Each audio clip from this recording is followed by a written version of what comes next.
Good morning, Tunkanagarria kids. Tuesday is St. Patrick's Day, so I chose one of our family favorite read-alouds that's an Irish tale to share with you today. Jamie O'Rourke and the Big Potato by Tomie DePaola. Tomie DePaola is one of my favorite authors of all time, and his stories are always entertaining and reflect his heritage. He was half Italian and half Irish.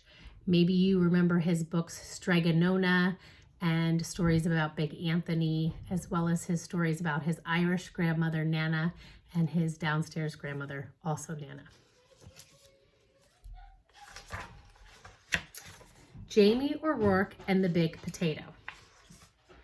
Jamie O'Rourke was the laziest man in all of Ireland. He would do anything to avoid working, especially if it had to do with growing potatoes.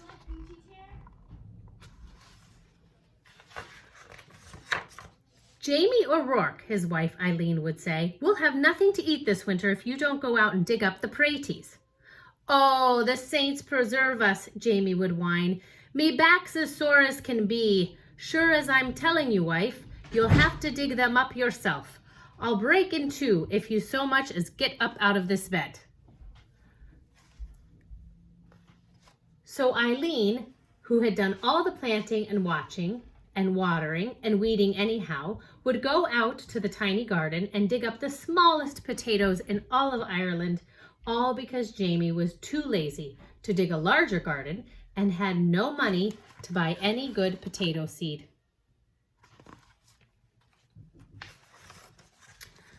Then poor Eileen wrenched her back and was laid up in bed. "Saint Bridget and the Virgin Mary herself must have smiled on Eileen O'Rourke," the village woman said. "Why, it's the first rest she's had since she married Jamie O'Rourke." With Eileen in bed, Jamie began to worry. No Eileen to dig meant no praties. That's what they called potatoes in Ireland, praties. And no praties meant no food. "Oh, poor me," wailed Jamie. "I'll starve to death. I'd best go to church and confess to Father O'Malley. There's no telling how soon old death will be knocking on me door." So even though it was midnight, Jamie set out for the church. He was about halfway down the hill when he heard singing and a tap, tap, tapping sound. "Sure, and I wouldn't be knowin'," Jamie whispered, "but I swear it's a leprechaun." And sure enough, sitting in a circle of ferns in the moonlight was a leprechaun, singing and hammering tiny nails into the heels of the fairy boots he was making. Jamie knew just what to do. He crept up and grabbed the little man by his coattails and held him firm. "Let me go, let me go," the leprechaun shouted. "Not on your life," Jamie said. "Not until you show me where you keep your pot of gold."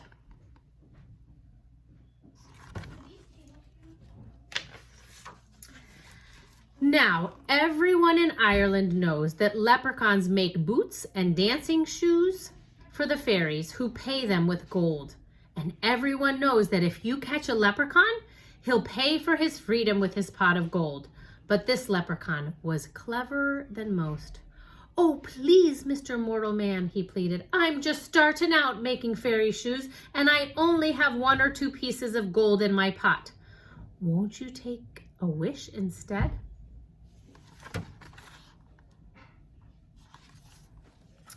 "Why, what would I wish for?" Jamie asked. "Me, who's about to die of starvation because my wife is sick in bed and can't dig the praties for the winter. And they're such puny praties anyway." "Well," said the leprechaun, reaching into his pocket, "you could wish for the biggest pratie in the world. It would last all winter, and you wouldn't have anything to do, anything more than plant this seed, water it, and wait." That sounded wonderful to Jamie. "Done," he shouted. And as the leprechaun dropped the seed into Jamie's hand, Jamie let go of his coattails and off that leprechaun scampered. When Eileen heard what he had done, she was furious. "Jamie O'Rourke, you're not only the laziest man in Ireland, but a fool as well. Given up a pot of gold for a pretty seed. Well, I'm going to plant this seed and water it, and you'll see, Jamie said. And out he went.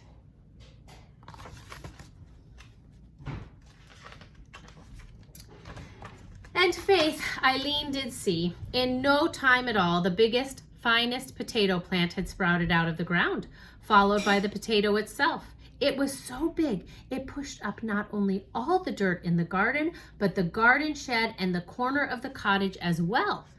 Well, surely now it's ready to dig, Jamie said proudly.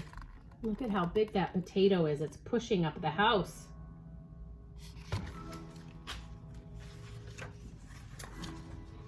He hoed all around it, but he couldn't dig that pretty out of the ground. He got a beam and a big rock and tried to pry it out. He pushed and pushed, but it wouldn't budge. This is prying. He's using that long beam to try and pry and push it out of the ground. As he was pondering what to do, his neighbor passed by on his way to the village. He couldn't believe his eyes. He couldn't wait to tell everyone in the village what he had seen.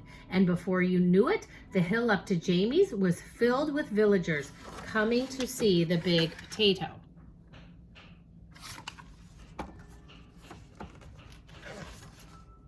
Where did it come from? They asked. Jamie told them about the lucky night he had caught the leprechaun and how smart he had been. Why, anyone could have gotten a pot of gold, he bragged, but the biggest pretty in the world? Well, that took some doing. However did you outsmart a leprechaun? They all asked at once. Jamie hesitated, scratched his head. We'll all help you dig up your pretty, Jamie, if you tell us how you did it. And they grabbed shovels and hoes and they started to dig.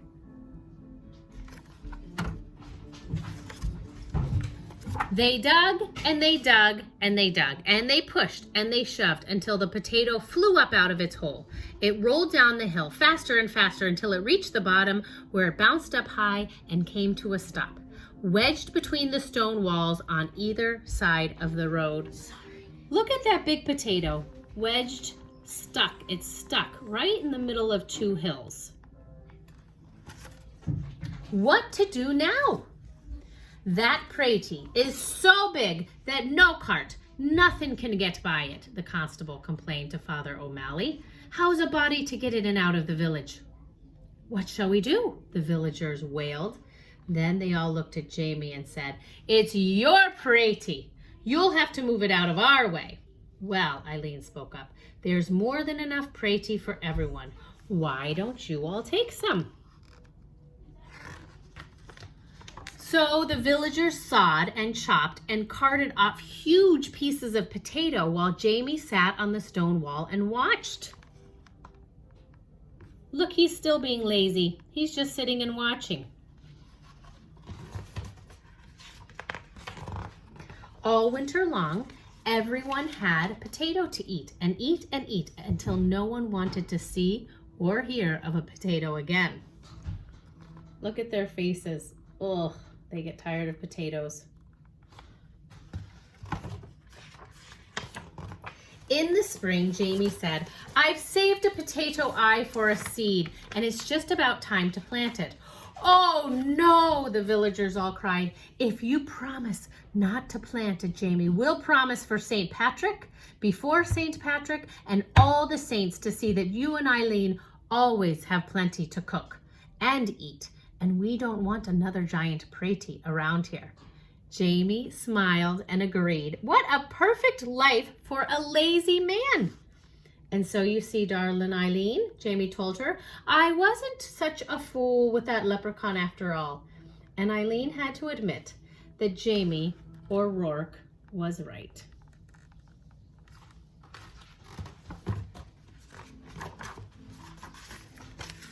And there's the little leprechaun, happy with his pot of gold.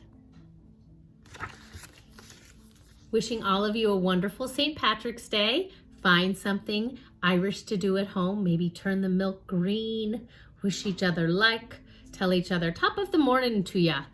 Put on your Irish and enjoy the day.